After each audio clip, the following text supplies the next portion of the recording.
I hope you're having a wonderful day. Welcome to my channel, Your ABA Help. I am Sarah, and I am a BCBA. And here today, we are going to be talking about the 7 dimensions of ABA.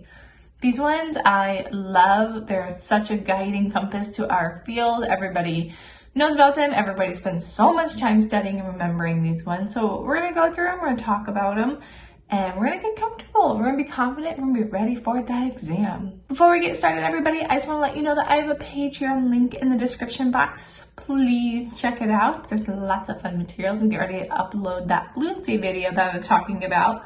That should be up by the time you see this video, which is super exciting. I'm not going to waste your time. We're going to go ahead and get right into it.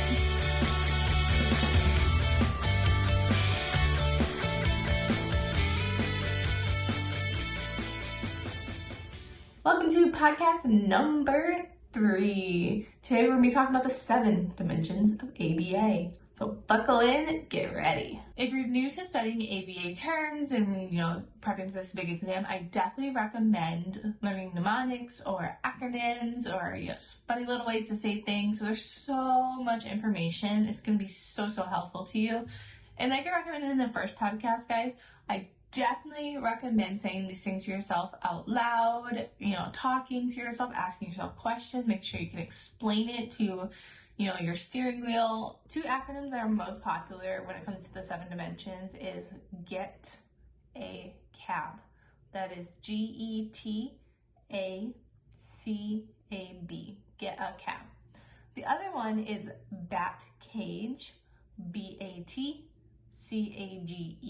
BAT cage. So those could be easy ways to help you kind of remember what are the 7 dimensions. Yeah, it can be really hard to keep, the 7 dimensions of ABA straight, and then the 3 characteristics of science, and then the 6 attitudes of science. There's so many terms, and it can be really hard. So definitely use some sort of system. If you're a visual learner, go ahead and check this video out on YouTube. I've got some cute little visuals. I'll be posting those on the Patreon as well. So if you want to save those for studying, you absolutely can. Everybody has their own way, so whatever works for you, I am here to help you guys, and just let me know what you need. And then for the podcast, guys, we are going to lay out these terms by doing the term definition, and I'm going to talk about breaking that definition down, give you a way to remember it if I have one, and then, the keywords, some examples, if there's a good example, and yeah, we're going to move right through them all. For the purpose of this podcast, we are going to use Get a Cab. That's what I use to study, so I'm most comfortable with that one. This one is generality. Our definition for generality is a behavior change has generality if it lasts over time, appears in environments other than the one in which the intervention that initially produced it was implemented, and or spreads to other behaviors not directly treated by intervention. Generality is generalizing, being able to do a skill across different settings, people, times, materials, environments, making sure that when we're in a controlled setting, like in a clinic or, in a facility where we're learning these skills, we are able to do it in other settings, or the, learner, the client, the patient, whatever you want to call them, is able to do it in other settings. Because if we are teaching all these great useful skills but they can't apply them outside of the clinic, they're virtually useless, right? So I'm going to give you an example. So let's say we're teaching somebody to order a burger from Burger King, right? So in the clinic, we're practicing all these useful skills. They know how to, put their debit PIN number in after they scan it. They can order their burger. They know the exact order. They know what to do when something goes wrong. They know how to ask for help. All of that. They can do it all. But the second they walk into a Burger King, they've never practiced any of this. It's brand new. They don't know that those skills that they learned in clinic can also go here. So they have no idea what to do. So there's not generality. And later on, and we'll do a podcast over all the different ways to generalize skills. There's tons of them, and it's so important that when we teach our learner these skills, that they're able to do them in home, in school, especially those big skills like potty training, communicating. You guys get it. You got it. Generality. Next is E, effective. So for effective, we've got 2 important points.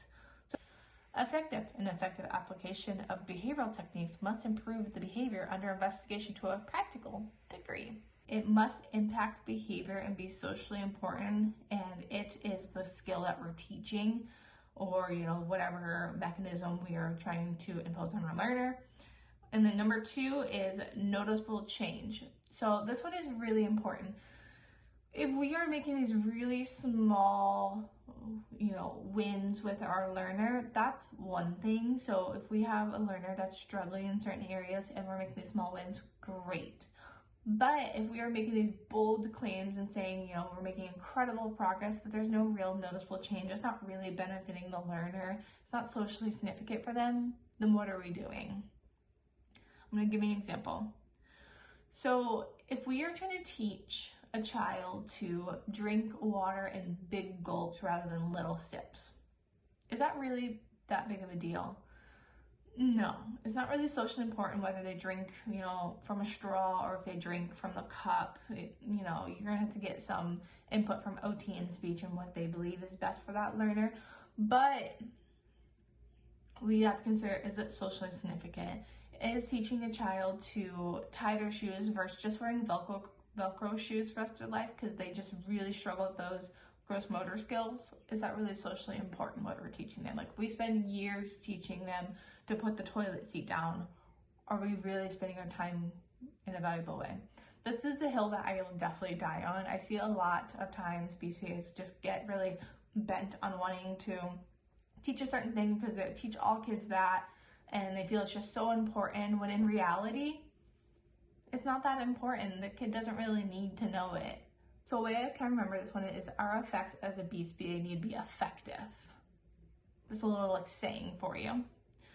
Our efforts as a BCBA need to be effective. Got it.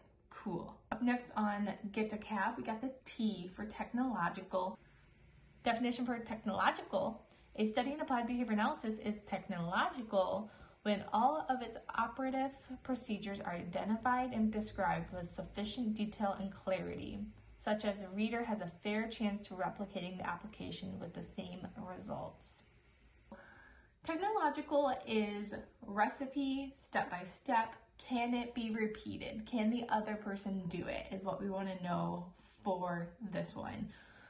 The idea behind this is, if we create these brilliant, teaching procedures or these brilliant protocols, can they be repeated? And this is something that you'll be tested on quite a bit when you are in clinic or in home with clients, because your RBTs or behavior techs have to be able to do what you put on paper.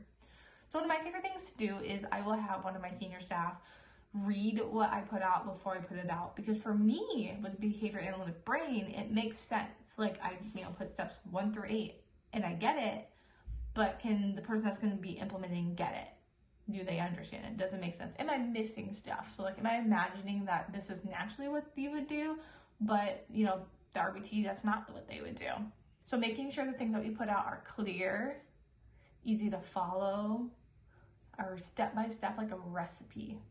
So technological is going to be, we are going to be very technical in how we write things, is a little saying I use to remember that. All right, guys, we've got A, applied. Our definition for applied is the applied behavior analysis signals ABA's commitment to effecting improvements in behaviors that enhance and improve people's lives.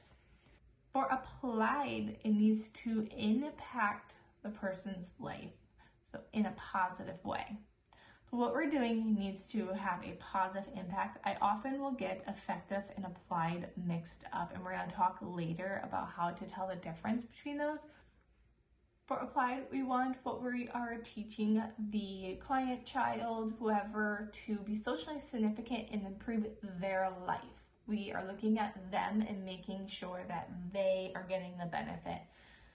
This one, I see a lot of parents struggle with at times because they want their child to behave a certain way or do certain things. I see this one come up a lot with stimming. So if you are working in a clinic that is blocking or stopping stimming, you need to do something, say something. It's absolutely not okay. There's rarely a condition where blocking stimming is okay. Offering alternative, breaks in order to engage in stimming are all possible. I could make a whole video about why we shouldn't be stopping stimming no matter what, essentially. And then I do have people sometimes say, well, we should stop stimming because the client is harming themselves. And if they're harming themselves, you need to get them to a doctor and get something checked out, because stimming is relaxing and comforting. There shouldn't be any self-harm involved in stimming. But I'm getting sidetracked here, guys. But if you want a whole video, let me know, because I would love to get on that soapbox and rant. Anyway, okay. Applied. So benefiting that person's life, making sure that we are putting the client first, not, considering our own goals, family goals. It's going to be a collaborative approach, but does it benefit the person? Does learning choose benefit the learner? Yes, as long as they're able and they're motivated to. Teaching a person to play a violin, does it benefit them? Only if they want to and they find joy in it and they're motivated to do that. Forcing somebody is not going to be falling under this category. We want to make sure it really matters to them. Teaching independence, communication, how to cope in difficult or stressful situations is what we're talking about here. Up next we have the C in CAB. Get a CAB. Conceptually systematic. Conceptually systematic, meaning that the procedures for changing behavior and any interpretations of how or why those procedures were effective should be described in terms of relevant principles from which they were derived. This one sounds big and complicated. Don't let it scare you. Conceptually systematic is just saying we need to be grounded in our science and our principles. We aren't magicians. We aren't getting lucky. We are able to say, yep, it was because I manipulated these variables, or I, use matching law, pre-match principle, or, ensure the setting events were optimal, things like that. Making sure we're staying in our science and staying grounded. We aren't making bold claims as like, I've got the magic potion to clear autism, which, my God, don't ever say that again. If you're in the world of ABA and CEUs and understanding positive behavior support and functional communication, you've probably heard of Dr. Hanley. So Dr. Hanley is kind of blazing a trail in the sense of motivating a lot of BCBAs to have a more compassionate understanding practice and being more open to allowing escape and communication and just slowly shaping and working on skills rather than just blunt, you need to deal with it, which is amazing. Great. We love that. Thanks. However, if Dr. Hanley was out there saying, I have this magical cure, you just need to watch my video and you need to pay for my course and I'll give you all the tips and tricks in order to have my magic, that would not be conceptually systematic. Instead, Dr. Hanley explains the principles and the science of ABA that he's using, the approaches and protocols and all of that fun stuff, right? Up next, we've got analytical. Their definition, analytic. So for analytic, a study in applied behavior analysis analytic when the experimenter has demonstrated a functional relation between the manipulated events and the reliable change in some measurable dimension of the targeted behavior. So analytical is just analyzing. Think about it that way. Analyzing the data. We are analytical. We are creating functional relations. We are looking at those variables. We are, experimenting. We are focused on the science of ABA and being scientific in what we do. This one's going to tie to experimentation, correlation, control. All of those things are going to be analytical, making sure we are manipulating variables and not just throwing a whole bunch of things at a wall and hoping something sticks, right? This is where you're not going to be winging things. You're not just like fingers crossed. We are calculated. We are planned. Up next, we have behavioral. Our definition for behavioral is not a clear definition. Just remember for this one that we have to make sure that the behavior that we choose is the behavior that is measurable and that we know why a behavior is changing or how a behavior is changing. Behavioral, we are going to select the behavior. So this one might seem obvious, okay? But think about it. Hang out with me here. Behavioral. We have to select the behavior that we need to be targeting. So this one is where tantruming as a behavior for decrease does not work. What the heck is a tantrum? My tantrum with my 2-year-old is going to look different than your tantrum interpretation, right? Mine might be, she's screaming in her car seat, just kicking and ripping off the bell and all of that, whereas for you it might just be crying and then the rest is just for show, right? So for me, especially the longer we're in the field, the more we see guys and the more desensitized we become to these behaviors. So like somebody from the outside might be like, oh my God, they are just absolutely losing it. Whereas us are like, another day, they're good. This is their normal. A good example I have is I have a kiddo in clinic that would often like screech when he was excited, when he was curious, when he was upset, or he was like vocally protesting stuff, saying no, he would make like a screech sound. So for me, that's just his communication. For others, they consider that, crying and screaming because he would like screech. So you see what I'm getting there? So targeting the behavior. So we need to target that screech, not the tantrum. Or we need to target the kicking, the throwing, the vocalizations, things like that. We get very specific on the behavior. And then up next, it must be measurable. So objective, measurable. You guys know how to do this, writing goals that are something that we can actually see and actually measure. Saying that my toddler's tantrums will get better, or that the kid who screeches will go down or decrease, doesn't give us anything to measure. So we gotta put numbers on it. That's where all of our data collection comes in. We are gonna be taking data on those baselines and seeing what needs to go increase or decrease, and we're gonna put numbers on that. It could be percentages, it could be time, it could be intervals, frequency, rate, all of that. You gotta figure out what you want, how you want it. And then the last important thing to know about for behavioral is we need to know why the behavior changed. So if we are, out there working and we notice that little Johnny started banging his head against the wall, this has been going on for a week, and then one day he comes in and he doesn't do it a single time again for a month straight, we need to figure out why that happened, what happened. Especially important for those serious behaviors, there's probably something medical going on, and it's a big part of our ethics to always rule out medical first, and we should always be doing that, right? Always be thinking about that first before you start any interventions. Is there a medical component to this? Is something going on at home? What about those setting events? Considering all those things, if we are putting in an intervention and it just suddenly just decreases and it did amazing, pat yourself on the back. But also, do you know why it did so amazing? What really caused that behavior change or caused a kid to learn a skill like that? And just keeping all that in mind when we are out in the field doing our jobs and practicing. So something to know about the 7 dimensions is that Bear, Wolf, and Risley in 1968 published an article that laid out these kind of principles, guiding principles of ABA, and they're still exactly what they are today. There's some suggested that could be added on to it at the end of Cooper, but we're not going to go into those because we don't need to know those. We just need to make sure we focus on these 7.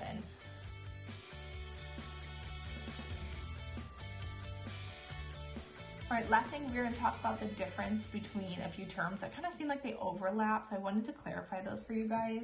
They seem very similar in overlap. I know they threw me off quite a bit. For analytical, we want to know what is causing it. We want to be able to analyze it and look at those functional relations, those A's and those B's and C's. Do we know what's going on here? Can we analyze it and understand it? Conceptually systematic is going to be the principles of ABA, tying it back, saying, I am not a wizard. Actually, I did this, and that caused the behavior change.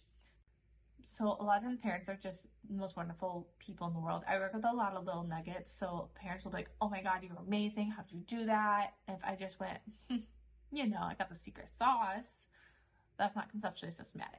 Got to break it down and tell them. I taught them how to functionally communicate. I taught them that they're safe, that they can escape things, all that fun stuff. You get it. I think that's everything. Cool. I hope I explained those well for you.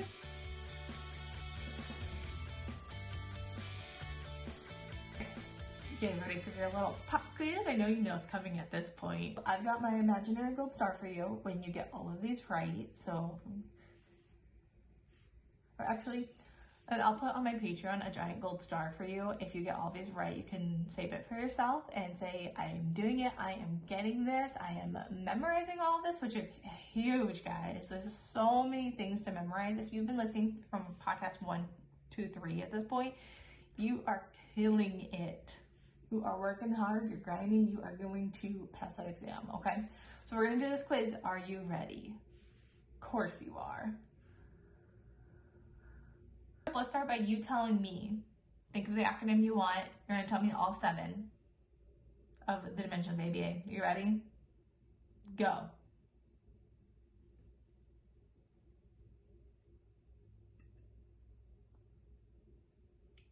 All right, I'm gonna use get a cab. So we've got generality, effective, T is technological, A is analytical, C is conceptually systematic, A is applied, and B is behavioral. Cool. I'm pretty sure I mixed those up, but they're all still there, and that's what matters. So don't worry about it. All right. So which one is focused on clinical outcomes and having positive clinical outcomes and making sure that what we're doing is significant?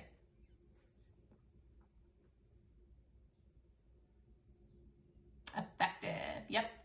And then which one is like a recipe is focused on making sure that people can replicate it? It's got all the steps.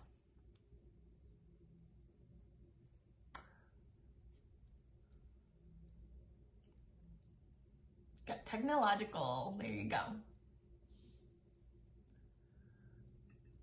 Okay, and which one had 3 components that we really need to focus on that are taking the select behavior, measurable, and making sure we know why the behavior is changing?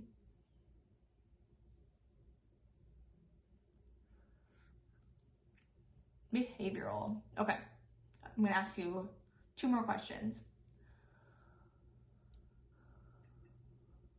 If we are making sure we are explaining ourselves and talking about the principles and what we are doing in order to change the behavior and how we impacted the person, what are we being or doing?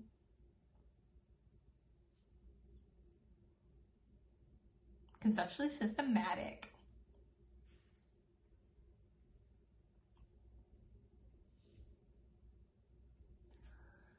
All right, if we are taking the time to make sure that our learner can do the skill at home in other environments, they can order that burger at Burger King, what are we ensuring?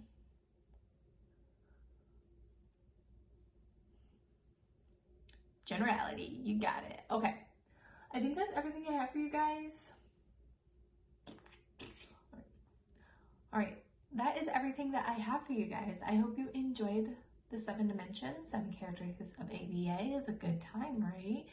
Work on your acronyms, say these out loud, just say them over and over. Another little tip that I did is I put these acronyms and these terms in my notes app on my phone, and I would pull it up and just read it all the time when I'm at the grocery store or there's some downtime, and I would just look at my notes on my phone. Squeeze more studying in, right? Fun time, guys. All right, I hope you guys have a great rest of your day. I hope you enjoyed these other podcasts I've done. Feel free to check them out. Check them out on YouTube as well, Spotify, Apple Podcasts, wherever you would like. All right, bye guys.